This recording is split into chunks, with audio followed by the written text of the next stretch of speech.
Today is the 18th month of the day of Teves. We are in the middle of chapter 43, discussing the laws of foods that you eat in the middle of a meal. Do you need to make separate blessings on them or not? We're going to be doing the paragraph 4 through the end of the chapter, paragraph 7.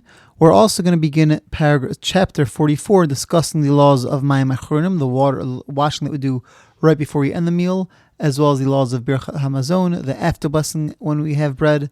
In chapter 44, we'll be doing paragraphs 1 through 4.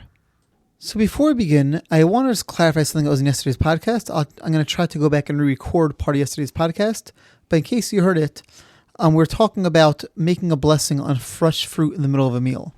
I mentioned there the opinion of the head of the yeshiva that I attended, Ner Israel, Rabbi Ruderman, who was of the opinion that we never make a blessing on fresh fruit in the middle of a meal.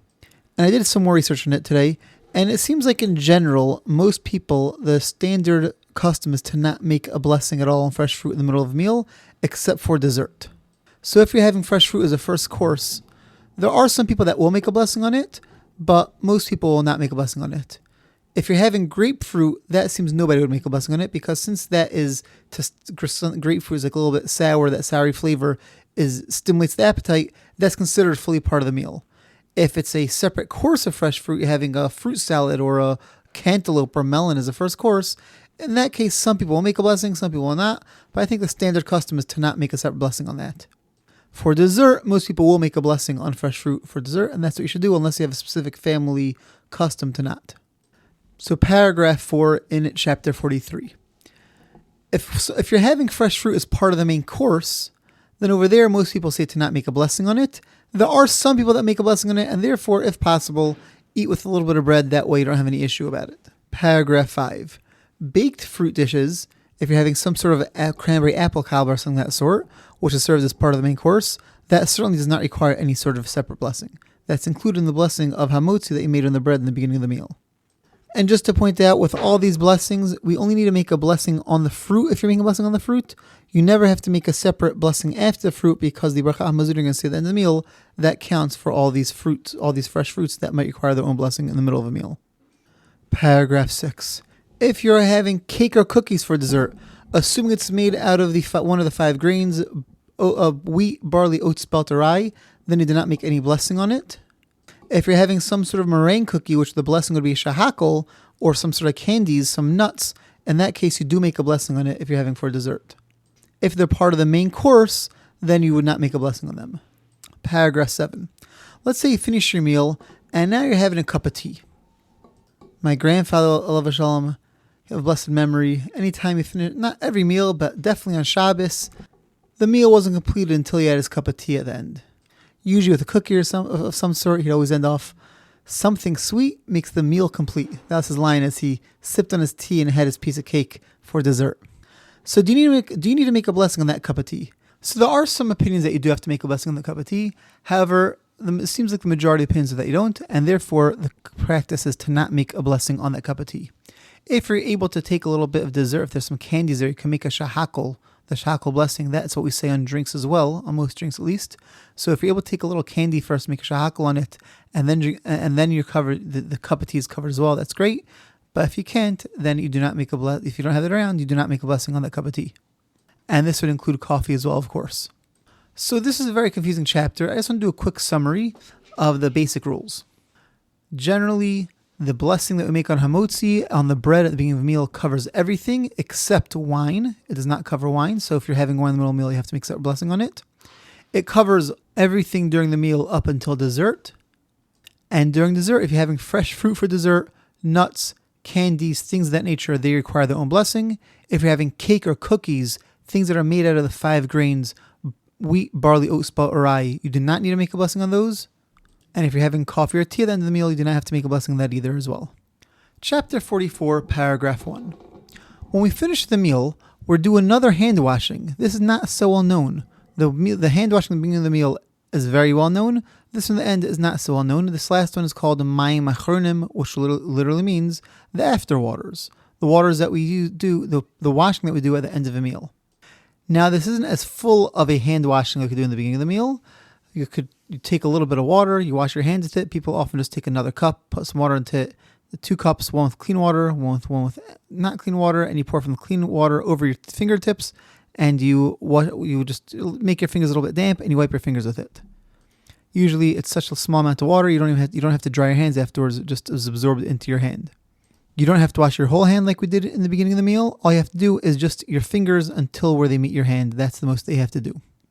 So what's the reason for the washing at the end of the meal? So the Talmud gives two reasons for it. Number one is our hands might be a little bit greasy from different food that we have touched during the meal, and we should just clean them off. If we're about to speak to God in the blessing of Berachah Hamazon, it's appropriate that our hands should be clean. A second reason is because it seems like they used to have some sort of salt, what is called sodomite salt, possibly from the Dead Sea, which if it got into one's eyes could be dangerous for one's eyes. And therefore, when you finish your meal, if there may have been some sodomite salt during the meal, so you wash your hands at the end to make sure that there's no more residue from that sodomite salt on our hands. So if we rub our eyes later on, we don't have to worry about harming our eyes at all. Now, there's also some sort of Kabbalistic aspect to this hand washing, as we're going to see in paragraph 2. So paragraph 2, when we wash Mamar Chronim, these last waters, it's called the final waters, you have to make sure that you're not washing over the floor where people will walk, because some sort of ruach ra, some sort of evil spirit which this water contains, and if somebody walks over, it could be dangerous for them. Obviously, this is talking about a Kabbalistic level. So you can wash it into a cup. You can wash it. You could do it. It wouldn't be so polite nowadays with where our floors are wood floors or are finished floors. But in the olden days, when they used to have dirt floors, people would put their hands under the table, and therefore would be absorbed by the dirt. That wouldn't have been a problem, but should make sure that this water is not spilling where somebody might walk over it. If you're doing it into a cup or into another container, then before Berachah Hamazon, before you begin the blessing, you're supposed to cover over that container so the waters aren't exposed. Once you wash Mamar Chronim, this last washing, then we recite the Berachah Hamazon on page 184 in the Art Scroll Siddur. Again, we're using the Wasim in addition to the Art Scroll Siddur is where you'll find that page number.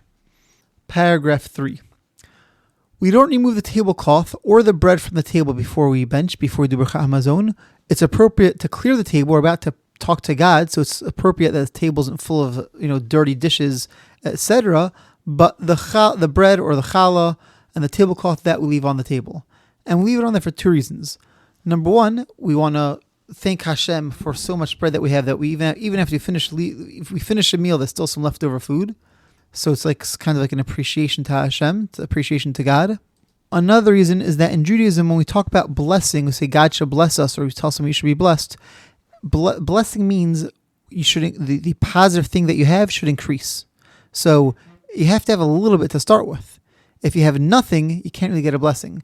So we leave the bread on the table, and then we ask that our home should be blessed. We're showing the bread is here, and we want our home to be blessed. Maybe we should have more sustenance and more livelihood. Paragraph 4. There's a very strong custom that before we do Berachah Hamazon, we remove any knives from the table. There's two reasons for this. Number one is because, like I mentioned previously in an earlier episode, that the table, when we talked about having salt, we always dip our challah or bread into salt because our table is like the altar. As I mentioned over there, the altar, by bringing offerings on the altar, that would be bringing atonement for mistakes that we may have made. So nowadays, instead of the altar, instead of the Mizbeach, when we have company, we have guests at our tables, we celebrate holidays and Jewish celebrations around our tables. So that is a replacement. That gives us atonement for mistakes that we may have made. And by the altar, you weren't allowed to use any metal item, any metal utensil to shape the stones for the altar. So too, when we bench the Berachah Hamazon, again with that symbolism that our tables like the altar, replicating the altar on some level, we remove any metal knives, we take off the table before we do Berachah Hamazon, before we do the after blessing. There's another reason that's brought down. The Kitzur Shulchan Aruch doesn't mention this. We may have heard this reason that there's the third paragraph of blessing of Berachah Hamazon talks about asking God to rebuild the temple, and somebody who said it and is so distressed with the fact the temple is destroyed. Out of distress, out of sadness and depression and distress, he picked up a knife and he stabbed himself. And so, to counteract that, we make sure to remove the knives from the table before we recite the after blessing, before we do Berachah Hamazon. Now, some people have a custom to only do it during the week. That on Shabbos we don't remove it. So follow whatever your custom is to do. If you don't have a custom, then you can leave them there on Shabbos. You can leave them there without a problem. This concludes today's episode. Have a wonderful day and see you on the next episode.